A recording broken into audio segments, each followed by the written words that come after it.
నమస్తే. ఇన్నాళ్ళు నన్ను సపోర్ట్ చేస్తూ, ఎంకరేజ్ చేస్తూ మీ ప్రేమని నాకు అందిస్తున్న ప్రతి ఒక్కరికి కృతజ్ఞతలు.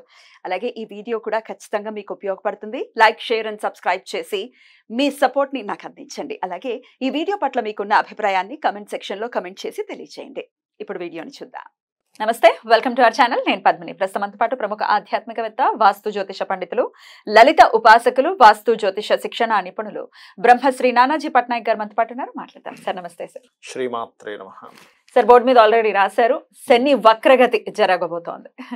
4 నెలలు సార్, 4.5 నెలలు దాదాపుగా మనకి 29 జూన్ నుంచి 15 నవంబర్ వరకు ఉంటుందండి. అంటే ఏమీ లేదు, ఇది ఈ వెనక్కి తిరిగి ఉన్నట్టుగా కనిపిస్తుంది, కానీ మనకి సర్క్యులేషన్ లో వెనక మకర రాశి కుంభకరం వైపు తిరిగిన ఫలితాలు వస్తూ ఉంటాయి.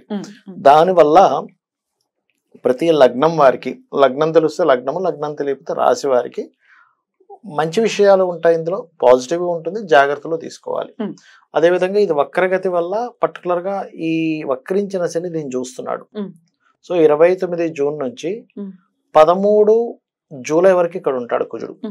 సో 29, 13 వరకు, అంటే దాదాపు ఒక 15 రోజుల పాటు ఇది ప్రపంచ వ్యాప్తంగా కానీ దీని ప్రభావం ఉంటుంది. అంటే ఎట్లాంటివి సార్? విపత్తులు అట్లాంటివి? విపత్తులు అదేనండి. ఇప్పుడు కామన్ గా మీరు గమనించినట్లయితే ఈ శని సామాన్యంగా చూస్తుంటేనే మనం గతంలో కూడా చెప్పుకున్నాం, పేరుకు వర్షాకాలంగానే ఎండలు బాగా వస్తూ ఉంటాయి. ఒక పక్క బాగా ఎండ వస్తుంది అనేసరికి ఇంకో దగ్గర విపరీతం వర్షం పడుతూ ఉంటుంది. అంటే ప్రకృతిలో ఏదైతే బ్యాలెన్స్ అనేది తప్పుతుంది, శని కుజులు ఎప్పుడైనా వీక్షించుకుంటున్నా కూడా. అయితే దీనివల్ల మాత్రం ఎట్టి పరిస్థితుల్లో ఇప్పుడు చూడండి, మనకి ఈ ఫ్లష్ ఈటింగ్ బ్యాక్టీరియా ఏదో అంటున్నారు, దాదాపుగా 2006లో వచ్చింది జపాన్లో. ఇప్పుడు కాదు, 2004లో వస్తే 2006లో దాన్ని డిటెక్ట్ చేశారు. 2006 నుంచి ఉన్నటువంటిది, అదేం కొత్తగా ఇప్పుడు ఇండియాకి వచ్చేసి ఏదో అయిపోతుంది అనుకునేటువంటి భయం అయితే పడాల్సిన పని లేదు. కాకపోతే ఈ కాంబినేషన్ వల్ల ఏమిటంటే ప్రపంచవ్యాప్తంగా కానివ్వండి, దేశాల వారిగా కానివ్వండి, మనకి రాష్ట్రాల వారిగా కానివ్వండి, అనవసరమైన గొడవలకు దారితీస్తూ ఉంటుంది. సాధారణంగా ఇది మనకి క్రోధినామ సంవత్సరం. కుజుడు ఓన్ హౌస్ లో ఉన్నాడు. ఇన్ని రోజులు శని చూస్తున్నందుకు ఆల్రెడీ జరుగుతున్నాయి. వక్రించి చూస్తున్నప్పుడు ఇంకొంచెం డిఫరెంట్ గా గొడవలు. అందులో ముఖ్యంగా సరిహద్దుల్లో ఉండేటువంటి ఈ భద్రతను కల్పిస్తున్నటువంటి ఈ యొక్క సైనికులు కానీ, పోలీస్ డిపార్ట్మెంట్ మీద కానీ కాస్త ఎక్కువ ప్రభావం చూపిస్తుంటుంది. వాళ్ళకి కొన్ని స్ట్రిక్ట్ రూల్స్ ఇవ్వడం, ప్రెషర్ ఎక్కువగా ఉంటుంది. ఎందుకంటే వక్రించిన శని చూస్తున్నాడుగా, అందుకని. అండ్ అదే విధంగా కొన్ని అల్లకల్లోలకు సంబంధించిన దేశవ్యాప్తంగా, ప్రపంచవ్యాప్తంగా ఏదైనా కొన్ని నిర్ణయాలు తీసుకునేటప్పుడు మనకి పిఎంలు కావచ్చు, వాళ్ళు ఆ నిర్ణయాలను కొంత వ్యతిరేకిస్తూ కొన్ని అల్లర్లు జరగడం కానీ, కొన్ని తీవ్రమైన నిర్ణయాలు తీసుకోవడం కానీ, ఇటువంటివి జరుగుతూ ఉంటాయి. అదొకటి మెయిన్ గా చూసుకోవాలి ఈ శని వక్రగతి అండ్ ఈ కుజుడు దృష్టి పడడం వల్ల. అయితే ద్వాదశ రాశులకి కూడా డెఫినెట్ గా ఆయన ఇచ్చేటటువంటి ఫలితాలు ఉంటాయి కదా సార్? డెఫినెట్ గా మార్పు ఉండబోతోంది. ఎందుకంటే అష్టమ శని, అర్ధాష్టమ శని, ఏలినాటి శని వాళ్ళకి ఎలాగో అలాగే ఉంటుంది. కానీ అష్టమ శని, అర్ధాష్టమ శని వాళ్ళకి ఏమైనా డిఫరెన్సెస్ ఉంటాయా?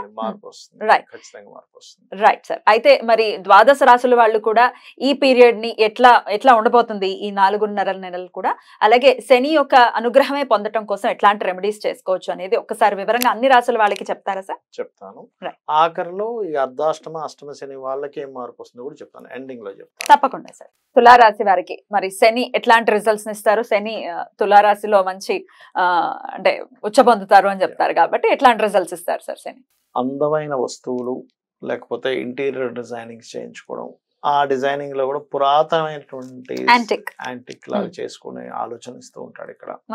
అయితే ఇక్కడ ఏంటంటే వృశ్చికం వారికేమో అర్ధాష్టమ శని ప్రభావం తగ్గితే వీరికి అర్ధాష్టమ శని ప్రభావం వస్తుంది. కాబట్టి ఏదైనా ప్రాపర్టీస్ కానీ, లేకపోతే ఏదైనా ఒక వస్తువు కానీ, అందులో ముఖ్యంగా సెకండ్ హ్యాండ్ వస్తువులు తీసుకునేటప్పుడు జాగ్రత్తగా ఉండాలని చూపిస్తుంది. మరి మంచి ఏం జరుగుతుంది ఇక్కడ, ఇంకా ఏం జాగ్రత్తలు తీసుకోవాలి అంటే, మంచి కనుక చూసుకుంటే ఇన్సూరెన్సెస్ మూలంగా కలిసి రావడము, అండ్ అలాగే హైయర్ ఎడ్యుకేషన్ పరంగా కలిసి రావడము, తండ్రి యొక్క ఆస్తి, లిటిగేషన్స్ లో ఉండే ఆస్తి ఏదైతే ఉందో ఈ వక్రగతి వల్ల అవి క్లియర్ అవుతాయి సమస్యలు. ఇప్పుడు శని కేతు ఇక్కడ ఉన్నాడు, సహజంగానే 12,000 అయితే తండ్రి యొక్క ఆస్తి. దీన్ని ఈ శని వక్రించినప్పుడు యాక్టివ్ చేస్తాడు. అంటే ఈ లిటిగేషన్ ని కొంతవరకు క్లియర్ అయ్యేలా చేస్తాడు. అండ్ పెద్ద మొత్తంలో ఏదైనా మనీ అనుకున్నది రావడం కానీ, ఇటువంటివి బలంగా ఉన్నాయి వీరికి. మరి వీళ్ళకి జాగ్రత్తలు ఏమిటి అంటే, ఉద్యోగం విషయంలో జాగ్రత్త తీసుకోవాలి తులవారు. అంటే తొందరపడి, ఇప్పుడు చూడండి, ఇప్పుడు ఏదైనా ఒక జాబ్ లో, ఉదాహరణకి చిన్న ఎగ్జాంపుల్ చెప్తా, ఒక అతను వెళ్ళి నాకు ప్రమోషన్ కావాలన్నాడు. బాసేదో మూడ్లో ఉన్నాడు. ఇప్పుడు ప్రమోషన్ కుదరదా, ఉంటే ఉండి లేవతలేదు అన్నాడు. దాన్ని సీరియస్ గా తీసుకుని మానేశాడు. అయ్యయ్యో. అంటే ఏమవుతుందంటే ఒక ప్రమోషన్ ఇంకా నాకేమి చెప్పట్లేదు అనే కారణం చేత మానేసిన వాళ్ళు చాలా మందిని చూశాను. మంచి జాబ్, మంచి ప్యాకేజ్, మంచి హోదా ఉంది, కానీ ఇదేమీ తేల్చట్లేదు, అందుకని నేను మానేస్తాను అనే ఒక థాట్ వచ్చి మానేస్తారు. తర్వాత అయ్యో ఎందుకు మానేశాను, ఇంకో 2 రోజులు ఉండి ఆగితే మాట్లాడితే అయిపోతుంది కదా. అంత అంటే అన్ని రోజులు ఉన్న రిలేషన్ గుర్తు చేసుకుంటాడు. నేను బాస్తో ఇలా ఉన్నాను, అలా ఉన్నాను, కంపెనీకి ఎంతో చేశాను, నాకు కూడా కొంత వాల్యూ ఇచ్చింది, నేను తొందరపడి మానేశానేమో అనేటువంటిది ఇస్తాడు ఇక్కడ. అందుకని ఆ విషయంలో పర్టికులర్ గా జాగ్రత్తగా ఉండాలి. ఉద్యోగాలు మారద్దు. గురువారాలు ఎవరికి అప్పు ఇవ్వకూడదు వీళ్ళు, ఈ పర్టికులర్ గా శని వక్రగతి ఉన్నప్పుడు. అంటే శని గురువారాలు 2 రోజులు కూడా కొంచెం అప్పు ఇవ్వకపోవడం మంచిది. అండ్ అదే విధంగా కొంచెం పెళ్లి సంబంధాలు ఇలాంటివి కూడా మంగళవారాలు చూడొద్దు. వీలైనంత మటుకు తొందరపడి వివాహ సంబంధాల జోలికి వెళ్ళకూడదు. నవంబర్ 15th తర్వాత చూసుకోవడం మంచిది యాక్చువల్ చెప్పాలని. కాకపోతే మనకి 8th ఆగస్ట్ తర్వాత మూడాలు పోతున్నాయని వెంటనే పొలవని అందరూ చేసుకుంటారు.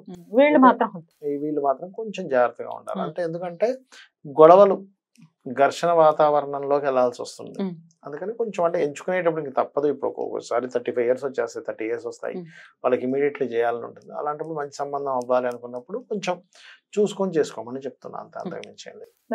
ఆరోగ్య విషయం ఎలా ఉంటుంది అనుకోవచ్చు సార్ వీళ్ళకి ఆరోగ్య సంబంధించిన విషయం కనుక చూసుకుంటే కొంచెం మోకాళ్ళకి సంబంధించిన నొప్పులు ఉన్న వాళ్ళకి కొంచెం పెరుగుతుందండి. బికాస్ ఆఫ్ న్యాచురల్ 10,000 శని వస్తున్నాడు, శ్రమను ఇవ్వాలి అందుకని. అయితే తల్లి స్థానం కూడా చెప్తుంది కాబట్టి 4th house, ఆ మదర్ విషయంలో ఏమైనా కేర్ తీసుకోవాల్సిన అవసరం ఉందా? మదర్ విషయంలో అంటే ఒకటండి, ఏవైనా కొంతమందికి నర్వ్ రిలేటెడ్ ఇష్యూస్ అండ్ ఇట్లాంటివి ఉంటే మాత్రం కొంచెం చూసుకోవాలి, జాగ్రత్తలు తీసుకోవాలి. అయితే మరి వీరు చేసుకోవాల్సినటువంటి పరిహారాలు ఏంటి సార్? తులాలగ్నం వారు చేయవలసినటువంటి పరిహారం పర్టికులర్ గా కాలభైరవ అష్టకం చదువుకోవడం మెయిన్ గా, అండ్ నూనె టెంపుల్స్ లోపల దానంగా ఇచ్చినట్లయితే దీని ప్రభావం అనేటువంటి తగ్గుతుంది. అయితే మరి కామన్ గా తులారాశి వారు కానీ అసలు అందరూ కూడా ఏం చేసుకోవచ్చు, ఏ రెమెడీ ఫాలో చేయొచ్చు అనేది చెప్తున్నారు కాబట్టి మరి వీరు కూడా ఏ రెమెడీ చేసుకోవచ్చు సార్? మరి కామన్ గా చేసుకోవాల్సినటువంటి రెమెడీస్ ఏంటి సార్?